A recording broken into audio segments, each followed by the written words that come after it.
بازار کوفہ،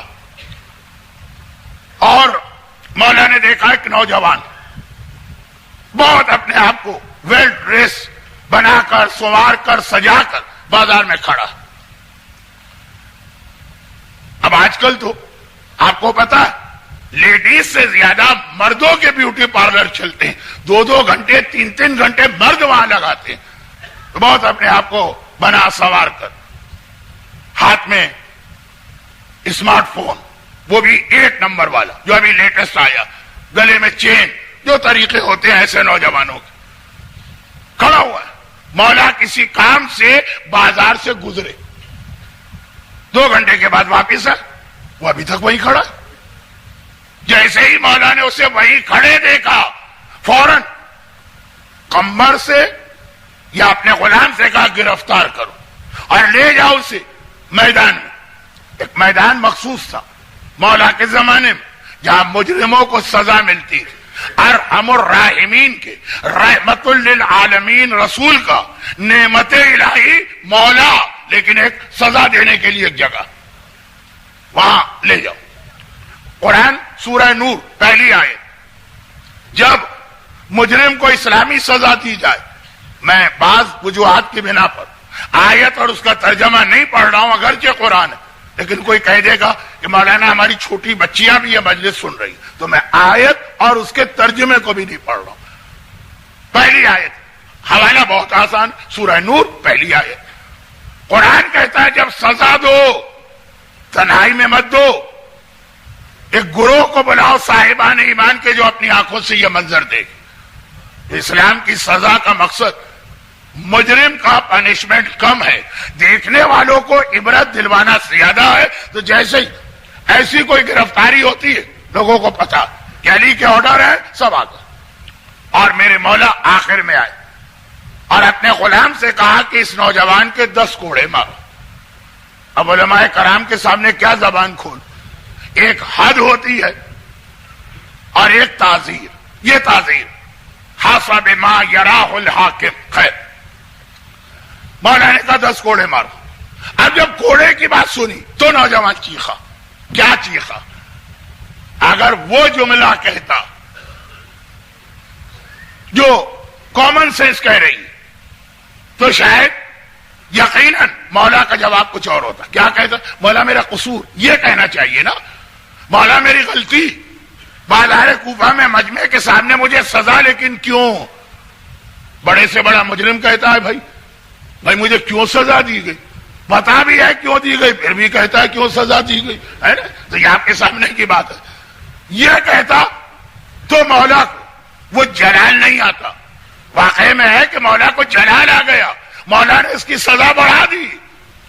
اس نے کیا کہا؟ مولا نے غلام سے کہا کہ آگے بڑھ کے کوڑا مار. اس نے فریاد کی، مولا آپ مجھے کوڑے کا حکم دے رہے ہیں، میں تو آپ کا شیعہ ہوں.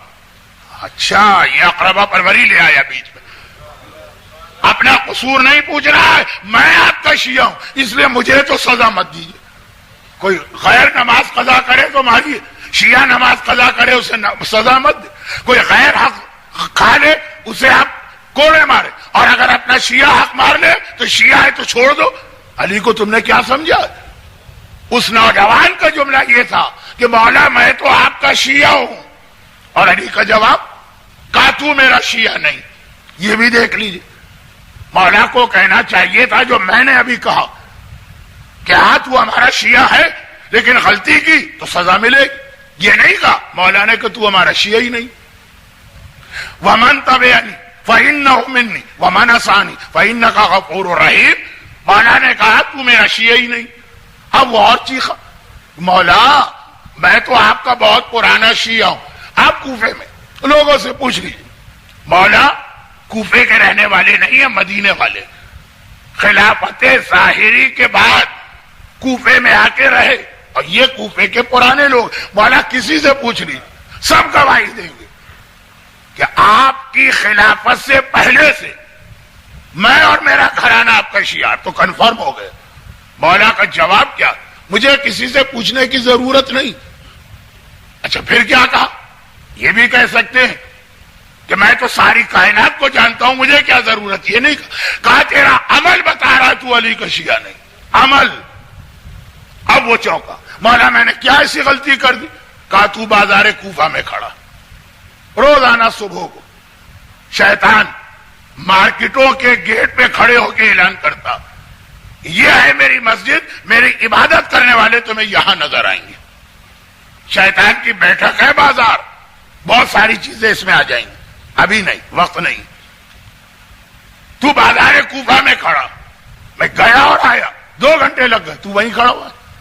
اس کا مطلب یہ ہے کہ تیرا کوئی کام نہیں ہے یہاں پہ.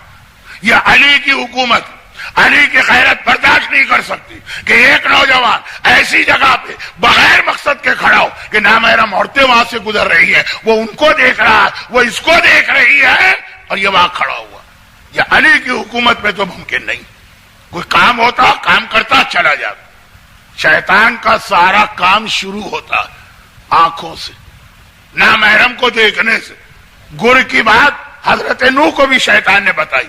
میں 2 سال کے پچھلے سال آیا تھا, یہ حدیث پڑھ چکا ہوں. خیر, مولانا پہلی بات تو یہ کہ اس کی شیعت کا کرائیٹیریا قرار دیا اس کا عمل. علی جیسا عمل کرو پھر کہو علی کا شیعہ. عمل تو کرو دشمنان اہل بیت کا. مولانا نے کہا میں تیری شیعت کو نہیں مانتا ہوں, وہ ایک بات. مگر میرا اصل سوال, اب یہ اتنے اس ٹائپ کے جتنے نوجوان وہ سب علی کے خلاف ہوں گے کہ نہیں ہوں گے؟ بھئی علی سے پہلے ہمیں اجازت تھی, کوئی پلٹ کے پوچھتا بھی نہیں تھا یا کیوں کھڑے ہو, عورتوں کو کیوں دیکھ رہے, عورتیں تمہیں کیوں دیکھ رہی, یہ فیس بک پر, یہ واٹس ایپ پر یہ چیٹنگ کیوں جاری ہے, اس سے پہلے والوں کو کیا غرض اس سے؟ علی کے زمانے میں مجال نہیں ہے کہ آیا تطہیر کی سند لیے ہوئے پاک و پاکیزہ معصوم کسی ایسے عمل کی اجازت ہے. برحمتک یا ارحم الراحمین وصلی اللہ علی محمد وآلہ الطاہرین.